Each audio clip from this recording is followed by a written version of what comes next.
Why did they become Muslims?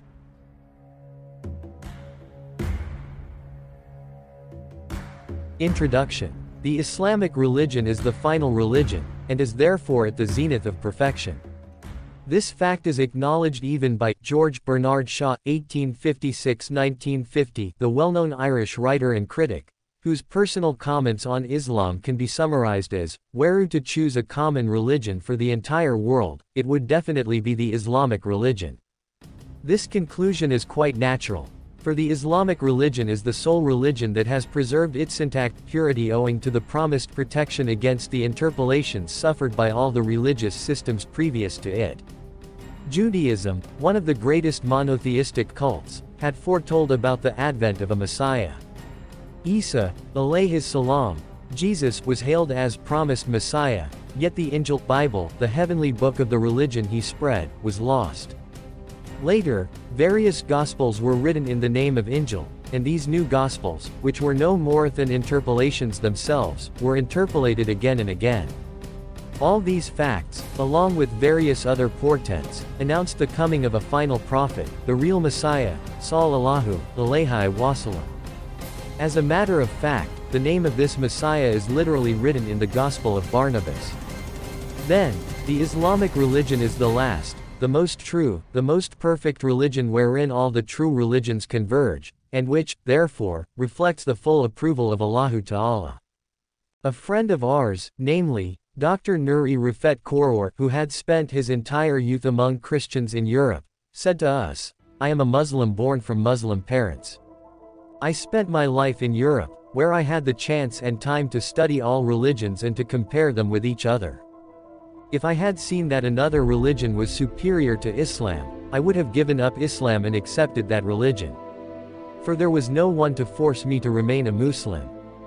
Yet, all the research and the comparative studies I carried on, reinforced by the debates that I, in the meantime, indulged in with Christians, revealed the fact that Islam is by far superior to all the world's present religions and that it is the only intact true religion, so clearly that I became attached to Islam with all my heart." Sad to say, today's Western world still accommodates Christians who insist on the wrong, and they call Muslims heretics, idle-minded, devil worshippers, irreligious. These misconceptions are inculcated in the minds of Christian children by priests, whose real purpose is to distract their young and inquisitive brains. These interceptive activities are fed with the slanderous propaganda that the Islamic religion embodies aspects disagreeable with modern civilization. The fact, on the other hand, is that Islam is the only religion suitable for today's civilized world. Our book, Islam and Christianity, deals with and refutes the Semi's conceptions.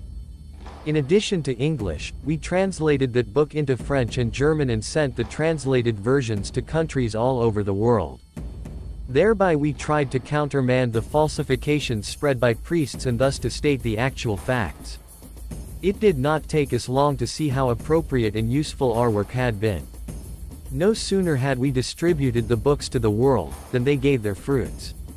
We received a letter from India, in which wrote an Indian Christian, "When I read your book Islam and Christianity, I realized that Islam is the true religion and I decided to become a Muslim." We have been receiving similar letters from young Africans. Anyone who has the opportunity to study the pure, clean, civilized and humane aspects of Islam, will feel an irresistible attraction to this religion. The Islamic religion is spreading over the world without any such media as propagation and organization. On the other hand, the missionary organizations belonging to those countries whose primary objective is to spread Christianity are spending huge amounts of money and offering various types of social aid, and yet achieving very little success in comparison with their tremendous efforts.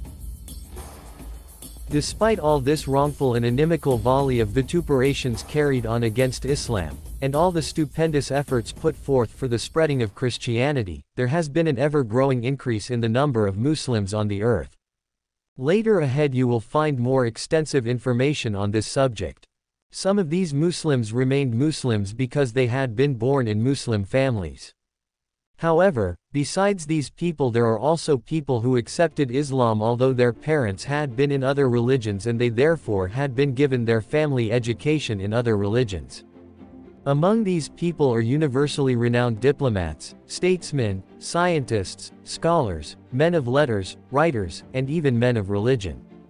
These people studied Islam well, admired its greatness, and became Muslims willingly. In addition to these people, many other universally known celebrities met the Islamic religion with deep respect and admiration, although they did not officially become Muslims. They even believed in the fact that Islam is the true religion and did not hesitate to express this belief of theirs. Scientists, philosophers, and politicians, admired by the entire world, first of all believe in the fact that Allahu Ta'ala exists and is one and that He is the creator of all beings. In this chapter you will find the statements and observations belonging to some of these celebrities.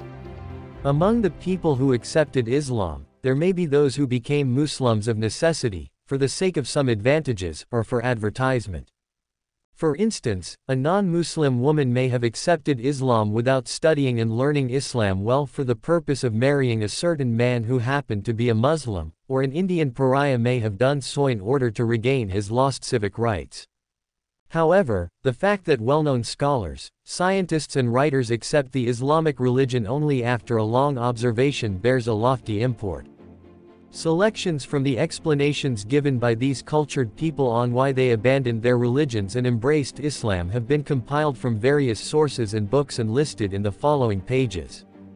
As you read them you will hear from the very tongues of these respectable people why the Islamic religion is superior to other religions.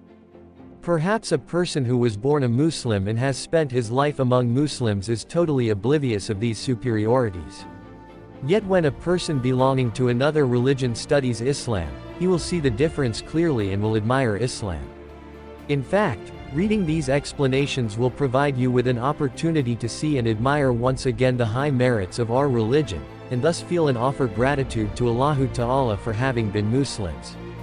A conclusion drawn from all these explanations, in other words, a summary of the reasons why Islam is superior to the other religions, has been added in an independent chapter. We hold the belief that this work will give you fresh information about the Islamic religion and will confirm once again that Islam is a great and true religion.